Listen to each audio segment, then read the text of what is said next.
Our story kicks off in a bedroom where a young guy named Chewing is fast asleep on a bed with Ye Chenny sitting right on top of him. His eyes snap open and Chenny grins, seeing him finally awake, but Chewing is horrified to find a stranger on him. He leaps off the bed, demanding to know where he is. Avengers! Assemble. Mentions she didn't think what she used on him would fade so quickly, but having him conscious makes things more fun for her anyway. Her words hit Chewing like a lightning bolt, and everything floods back to him at once. He has been sent back 300 years into the past. He had stumbled into the fairy realm at Ching-Chong Mountain, and from there began walking the path of cultivation. For those entire 300 years, he pushed himself relentlessly, never resting, constantly chasing greater power until he became a swordsman cultivator of the highest order. He had been right on the verge of breaking into the realm of eternity when everything went sideways. Instead of ascending, he cracked open a dimensional gate and found himself thrown back into the body of his 17-year-old self. Standing there utterly baffled by this woman in front of him, he asks what exactly she wants from him, but she keeps acting in a very suggestive way. He tells her there has clearly been a mistake and he needs to get going. She gets up and tells him plainly that she never releases something once she has it, and he should feel lucky that she has taken a liking to him. He turns his back on her and heads for the exit. Out of nowhere, Chenny shoots her hand out and seizes his wrist with a surprisingly iron grip. He wheels around and catches her hand right back. It becomes obvious fast that his teenage body has almost none of the power he spent centuries accumulating. He tries to shake her off, but she unleashes a burst of energy that sends him crashing backward. He spots his school clothes, snatches them up, and sprints out of the building. Behind him, Chenny laughs and calls out that her little rabbit won't get far. Stepping outside, Chewing breathes in the city air for the first time in 3 centuries and feels a wave of joy wash over him. He is finally back on Earth, and his family is somewhere out there waiting. But as he looks around him, something feels seriously off. Women are running everything around him, and the men are walking around in a strangely meek and delicate way. Chewing can barely believe his eyes. He makes his way to the library to dig up answers. What he uncovers shocks him to his core. Long ago, during a catastrophic event between seasons, an unknown force reshaped the biology of women entirely, making them physically stronger and mentally sharper than before. A woman named Kong Mo emerged during this period and built an entire movement around the idea of female superiority, which eventually dismantled the old male-led imperial system. In this new world, if a man has an affair, he is treated as a criminal and shamed publicly, while women freely pursuing multiple men is seen as completely acceptable behavior. Chewing wonders if his own family has been caught up in all of this. He heads back home and finds his father Lin Yuanta busy with housework. His father looks up startled since Chewing had told him he would be visiting a friend and coming back late. He steps closer and catches the smell of women's perfume on his son's clothes. His voice drops as he warns Chewing that he has said many times before how risky it is for a boy as good-looking as him to be out alone. He pulls up a news story about a 15-year-old boy who was taken advantage of by a classmate, and the footage went public, completely destroying the boy's future. Chewing tells his father not to worry and asks about his mother. At a business meeting, his father replied. After that, Chewing heads over to call his sister for dinner and walks right into something that makes him slam the door immediately, his face completely red. She comes shuffling out shortly after, equally flushed, and he quietly asks if she was really doing that in her room. She brushes it off and says it is just entertainment for this era, and there is nothing wrong with watching an attractive guy online, then wanders off. A bit later, she comes back out dressed up and ready to go meet friends. She hits up their father for cash and says she is going out to network and do some business. Her father suggests she could pick up a thing or two from how her brother carries himself. She fires back that she has nothing to learn from him since he can just marry into money while she has to fight for everything herself. What? Bro, what are you talking about, man? She demands they back her up financially and heads out. Chewing asks his father if he's really fine with just letting her go like that.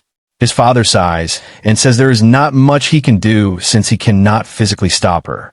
She has to get out there and make her own money. Chewing shakes his head at how strange this world is. Shortly after his mother arrives home, and Chewing goes straight up and hugs her. She gives him a puzzled look and asks what has gotten into him, then hands him some spending money out of nowhere. Back in his original life, he practically had to beg her for a few coins just to step outside. Now she is handing it over without him even asking. He tries to give it back, but she refuses to take it. His father brings up the sister's behavior, and his mother waves it off, saying that is exactly the move she used to win him over back in the day. Chewing watches his parents and feels a quiet unease settle over him, wondering if this is what his future looks like too. He heads to his room, which is perfectly neat and tidy. It occurs to him that in this world, since women hold all the power, every family hoped for daughters. A woman needs to own property and a vehicle before any decent man will consider her. A man, on the other hand, simply needs to be attractive. He slides open his desk drawer and finds it absolutely stuffed with love letters. He slowly realizes he was the most popular male student at his school back in middle school. After that, he sits back and makes up his mind. The sooner he gets his cultivation back on track and tears open a way out of this world, the better. He noticed that the spiritual energy here is thin but usable, and with enough of it, he might just be able to crack open the time tunnel again. He gets to work running through his cultivation methods. After cycling through the Go in Freedom technique, his awareness sharpens considerably. His mind begins to race through everything weighing on him. His need to escape, his sister still not back, the overwhelming strangeness of this world. Then his phone goes off. His sister. Her voice is shaking. She tells him she is in serious trouble and needs him to pull a black bag from under her bed and bring it right away without telling their parents or calling the police. A group of women have her, and they want the bag immediately or things will get very bad for her. They give him an address, Crescendo Bar on High Street, room 302. He hangs up and is already moving. He finds the bag exactly where she said. One thing is crystal clear to him. Nobody gets to threaten his family. Rather than running down the street, he uses his cultivation to bound across rooftops, eating up the distance in no time. He bursts into room 302 to find his sister in tears surrounded by hostile women. He crosses the room, slams the bag down on the table in front of whoever is in charge, and tells her to let his sister go. But the woman barely glances at the bag. Her attention is entirely on Chewing, and she asks how old he is with a look that makes his skin crawl. He ignores the question. She opens the bag. It is absolutely packed with cash. His sister looks like she is about to pass out. She had zero idea what was in there. A friend named Shaolin had just asked her to hang on to it. The woman explains that Shaolin made a mess at her place and walked off with money that did not belong to her. With the bag returned, the debt is cleared and his sister is free to go. But Chewing is a different story. His sister tries to get between them and begs the woman to leave her brother out of it. The woman just laughs and says the deal is simple. If his sister wants Chewing released, then she stays and works it off. His sister swallows hard and agrees, then tells Chewing to head home and promises she will wrap things up and follow him soon. Chewing isn't going anywhere. He steps forward, puts his foot up on the table, and asks the woman directly whether she seriously thinks he'll just walk out and leave his sister behind. The woman narrows her eyes and warns him that if he keeps pushing, she'll drag him to her room and make him wish he'd stayed quiet. Chewing's response is a hard, open-handed slap across her face. Blood flies. The room goes tense. His sister looks terrified. A fight breaks out, and Chewing quickly realizes these women hit with a force that shouldn't be possible. He starts enjoying the challenge. He handles the guard without breaking a sweat, taunting them to keep coming. Then the woman pulls out a gun. His sister screams for her to stop. The woman aims and announces that neither of them is leaving this room alive. Then the door swings open. Yichini steps in with a cigarette hanging from her lips, takes a slow look around the room, and wonders out loud why no one bothered to invite her. Her face lights up the moment she lays eyes on Chewing. He clocks her immediately. She is the same woman from the bedroom earlier that morning. He asks her what she is doing here. She tells him simply that this place is hers, then informs the room that chewing is now under her watch and everyone else can clear out. Jo-yeon pushes back and says this breaks the rules. Chinny turns to her guards and calmly orders them to haul Jo-yeon out, deal with her hands and feet, and dump her outside. She turns back to Chewing and tells him that is her gift to him. Chewing is thrown by the sudden switch. Chinny tells him he is the first man to ever talk to her the way he did, and that alone makes him stand out from every other man she has encountered. She then casually proposes that he become her 36th boyfriend. Chewing turns her down flat and says he neither wants nor needs her help. Chinny points out that a man wandering around alone with no backing is basically asking to end up in exactly the situation he just walked into. Chewing fires back by asking if she is really measuring his strength against her own and proposes a direct challenge. If he wins, she leaves him alone for good. His sister tries to pull him away from this idea. Chinny agrees with full confidence. If she wins, he becomes hers. The bar fills up fast with onlookers who whisper to each other that it is a waste of time since men are simply too soft to compete with women. Chewing takes stock of just how powerful women in this world truly are and how little they think of men.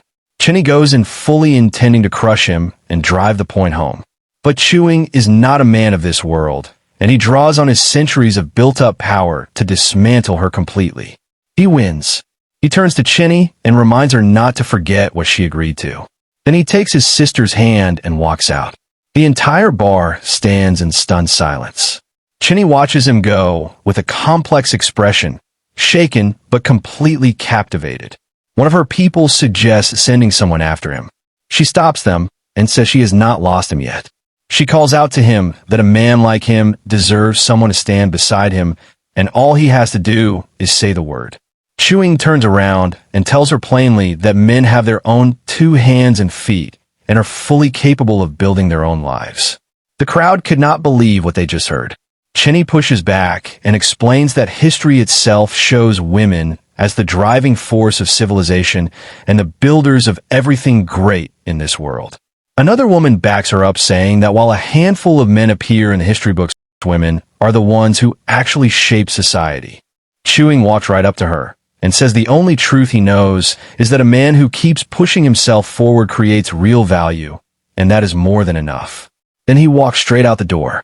Chinny stares after him with a slow, growing smile and tells her people to cancel the trip home. She is staying out for another 2 days. Chewing gets home with his sister, who immediately tells him not to breathe a word of this to their parents. He tells her he is telling them everything since they have been sick with worry. She panics and shouts at him, but underneath the frustration, she is clearly stunned by what she saw him do. She asks him why he did not just take Chinny up on her offer. Chinny is connected to one of the most powerful families in Jinman, and marrying her would solve both their problems overnight. Chewing tells her to drop it, or he is sending her right back. Back home, he throws himself into training. His current strength is nowhere near what he needs. Then he hears his sister at it again in her room and thinks to himself that she is somehow even more of a handful than the sister he had back in his original world. Next morning at school, his best friend Lin Dong is waiting for him, already fussing and asking why he went dark on all his calls the previous day. Chewing pulls his hand away, already irritated. Lin mentions he heard Chewing ran into some kind of trouble. Chewing shrugs it off, makes up a quick excuse, and steps away. He thinks to himself that this used to be his closest friend, and now he barely recognizes him. In the classroom, everyone is doing their own thing. Chewing drops into his seat, feeling restless and wanting nothing more than to find a way out of this world. The class president, Sona Oren, leans over and quietly asks if everything is okay with him.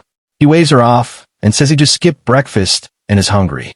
Oren gets visibly flustered and offers to grab food with him.